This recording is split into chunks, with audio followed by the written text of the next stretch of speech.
Hello, hello, hello, and welcome to Courageously Kind. I'm Maddie. And I'm Liz. We're twin sisters and best friends. Together, we share stories of especially kind humans doing especially kind things in hopes that these conversations motivate and inspire you to be kinder to yourself and others.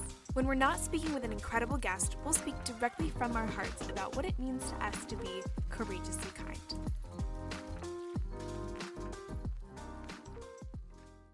So I'm really excited to talk about this episode because this is something I learned recently, and I've found it's there's a lot of misconceptions surrounding this, and I'm just really excited to share what we've learned.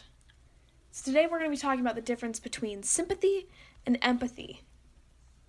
For a while, I kind of used the words interchangeably. Me too. For the longest time, I had no idea what the difference was. I used them interchangeably. It wasn't until, an English class, only like a year ago. Yeah. It's embarrassing to say, but I really didn't truly know the difference. Yeah. Shout out Miss Sue. Our English teacher is a listener, and we love her.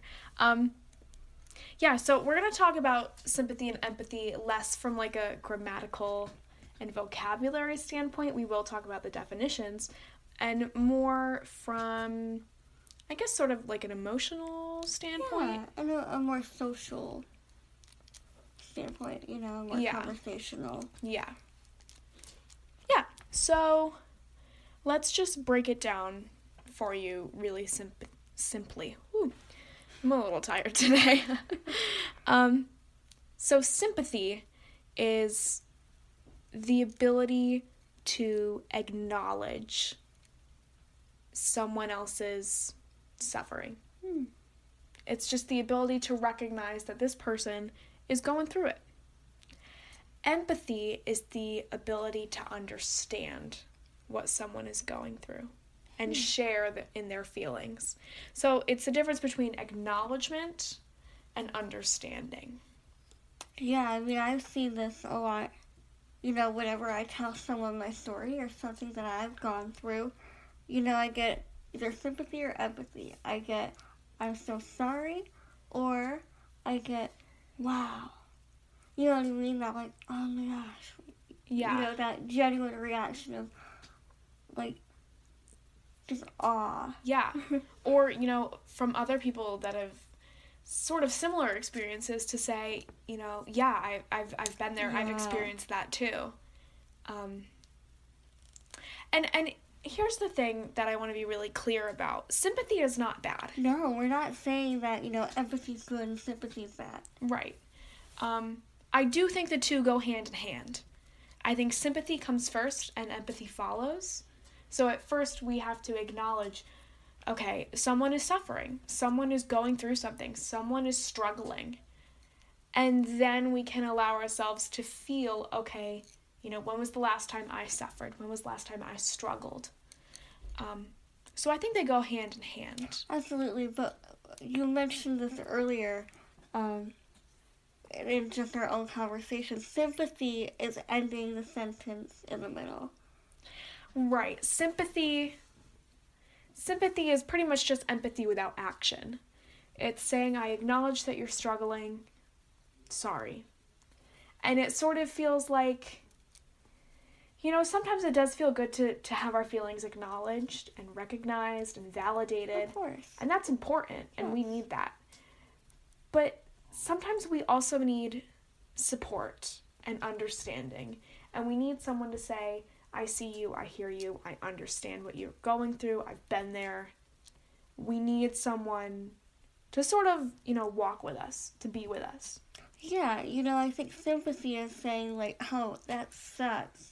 And empathy is saying, but I'm going to sit here with you. Yeah, that sucks, how can I help? Or that sucks, I've been there. Or, that sucks, I know how you feel. Right. Right, and empathy is saying, but you don't have to do this alone. Right. There's empathy can look different. There's a lot of different ways we can express empathy, and we'll get into those. But we did want to talk about how I feel like sympathy can go one of two ways. It can lead to empathy, and it can lead to providing some substantial support for someone, or it can turn to pity. I think pity is just sympathy with no action. Yeah. Yeah. Absolutely. Pity is the worst thing you can deflect onto a person. It's like the worst, like, I think it's one of the worst. Because pity sometimes feels degrading. Pity is degrading. Pity is saying, oh my gosh, I couldn't imagine. It must be so hard. Right. It almost amplifies the suckiness. Right. You know? You're acknowledging suffering and saying, you're suffering. That sucks. I can't imagine suffering what you're suffering. Yeah. Yeah. So it's, empathy or sympathy is in the middle. And like you said, you can fall into pity or you can keep going into empathy. Yeah. Yeah. And I think pity is a really complex thing, and it's something I don't fully understand. I think maybe pity is just what happens when we don't really know how to be empathetic. We don't really know how to follow on down the road to empathy. And I think also sometimes we fall into pity unknowingly, but because we feel like we can't relate. Right. Maybe, I can't, I've never been through something like that. Yeah. But I think when we really break it down at its core, us people, us humans, we've all been through something difficult. Varying severities, varying situations, but we've all struggled at some point in our lives. Yeah, and the challenge is acknowledging that. Yeah. And being vulnerable enough to say, you know what, I went through something really hard too. Because, we don't disclose that to people. Yeah. You don't meet somebody for the first time and say, hi, here's all the terrible things I've been through in my life. Right. We're closed off and we're not vulnerable right away. Yeah. And so I think when we see somebody going through something really difficult, it can stir up emotions and memories inside of us, and we turn the other way or just express sympathy and not empathy because we don't want to open up. Right. Empathy is emotional.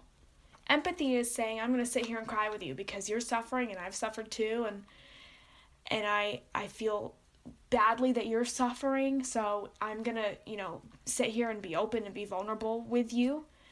And that's scary sometimes.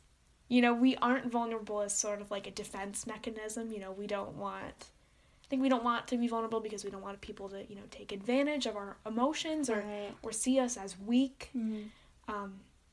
And I think that's how pity can happen really quickly, is that fear of going to that place of empathy. So I hope we've given you sort of a better understanding of the difference between sympathy and empathy. And if something's unclear, feel free to reach out to us and we can try and better explain this. I hope we've explained it enough. But just really quickly before we go, I want to talk about some different ways that you can show empathy to the people around you. So I think the easiest way to show empathy is when someone is going through something that you have gone through yourself. Yeah. Have the courage to be vulnerable with them and open up and say, you know what, you're not alone. I've been through this too. Yeah. And I see you and I understand what you're feeling, and I've felt that way too before. Sometimes offering advice is helpful. Sometimes it's helpful to say, this is what I did when I was going through it, and this was helpful for me. Sometimes, and it depends on the situation, but sometimes no advice is necessary. Yeah, don't give advice unless they want advice. The situation warrants it. Right. Yeah. And, I don't think it's rude to ask, do you want my advice, or do you just want me to be here with you? Yes. That clear communication it just clears up any, Awkward tension. right, awkward tension, any, giving advice when they might not want advice. Right. They might not need advice. And that's okay. Don't feel obligated to give advice. Right, you might not have any advice to give. Right. And that's okay too. Absolutely. Sometimes the biggest move of empathy is just being with someone and holding space. And, I saw a graphic the other day that I just remembered, and it was like, it showed the difference between empathy and sympathy. And so, say someone is like down in this hole, right? Sympathy is leaning down over the hole and saying, oh, wow, that sucks. I'm sorry you're down there. And empathy is crawling down in the hole with them. Mm-hmm. And just being there. We don't have to get you out right away. We don't have to fix everything right away. Mm-hmm. Just be there. Just hold space. Just let the person that's struggling know, I'm here for you. I see you. I understand you. And I'm just here to sit with you and be with you and provide you with love and support. So I hope that clears some things up. Yeah. I learned a lot while preparing for this episode. Me too. And I hope you learned something too. Yeah. We'd like to give a huge thank you to Anna Landscape Contracting for their support of Courageously Kind. Anna is a family-owned landscape contracting company in Berks County that has served Pennsylvania for over 35 years. If you're ready to get your landscaping project started, visit AnnaWaltLandscape.com or call 610-916-7070. Anna Landscape Contracting, beautifying Pennsylvania 1 yard at a time. Thank you so much for listening. If you like this episode, feel free to share it with your friends, your family, or anyone you think might like it too. And if you want to support the show, leave us a review on Spotify or Apple Podcasts. It really does help. Or check out our merch store at courageouslykind.org. Take good care, and we'll see you back here real soon.